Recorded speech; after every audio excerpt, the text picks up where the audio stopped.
Alright, it is Monday, July 15th, 2019 at 12:13 p.m. Let's take a look at these headlines. Ebola in DR Congo, case confirmed in Goma. The Democratic Republic of Congo has confirmed the first case of Ebola in the eastern city of Goma, a major transport hub. The World Health Organization said the case could be a game changer, given the city's large population is more than 2 million people. But the WHO expressed confidence in plans to deal with the diagnosis. The Dr. Congo Health Ministry said a pastor tested positive after arriving in the city on bus on Sunday. More than 1,600 people have died since the Ebola outbreak began in eastern DR Congo a year ago, the second biggest outbreak ever. The WHO Director General Tedros Adhanom Ghebreyesus said an emergency meeting is being convened. He said, "We are confident in the measures we have put in place and hope that we will see no further transmission of Ebola in Goma. Nevertheless, we cannot be too careful." So there's Ebola in Goma being transferred, and there's a case. Hopefully, it does not spread anymore, but keeping an eye on that because you never know with these diseases. Alright, next. Terrorist cyberattack ruled out as a cause of the Manhattan power outage. Mayor de Blasio said shortly before midnight that the power had been restored. Power was restored in the heart of New York City after a major outage on Saturday impacted an estimated 72,000 customers, mostly in the Manhattan's Midtown and Upper West Side. Con Edison said it completed the power restoration to all customers on the west side of Manhattan shortly before midnight, and the last of 6 electrical networks was back in service. Speaking to reporters on Sunday, Mayor Bill de Blasio said investigators were trying to determine the cause of the outage, but he said officials were as certain as we can be that terrorism or a cyber attack were not to blame.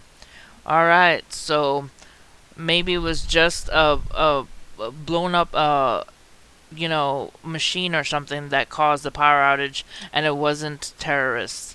Alright, next. ICE raids begin at a slow pace as immigrants advocates brace for their arrival.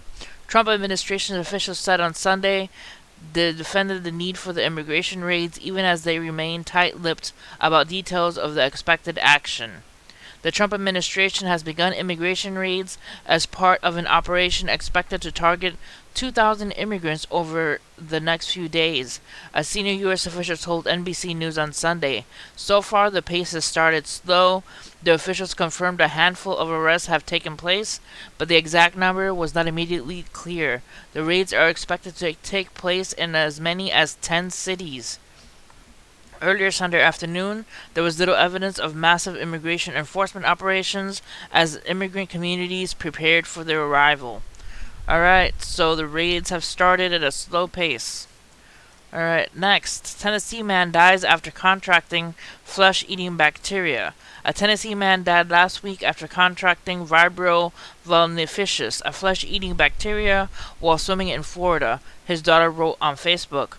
On Wednesday, Cheryl Bennett Weiju wrote a lengthy post detailing the moments leading up to her father's passing 3 days before. "This is so raw and personal to me that I do not want to post about it, but if I can help one person, then it's worth it," she wrote. "There is not enough education out there about the bacteria in the water. There needs to be signs posted at every beach, every city and state park, and every bayou stating that due to naturally occurring bacteria in the water, people with open wounds or compromised immune systems should not enter." So this is another person who has contracted flesh-eating bacteria. There has been a couple of people who have been getting it in Florida and just in general, either in the Gulf area or in lakes. So if you guys are going out there to lakes or to beaches, please be aware that flesh-eating bacteria is a possibility. Alright guys, stay safe out there. This is it for this video. Hit like and subscribe for more, and see you guys next time. God bless.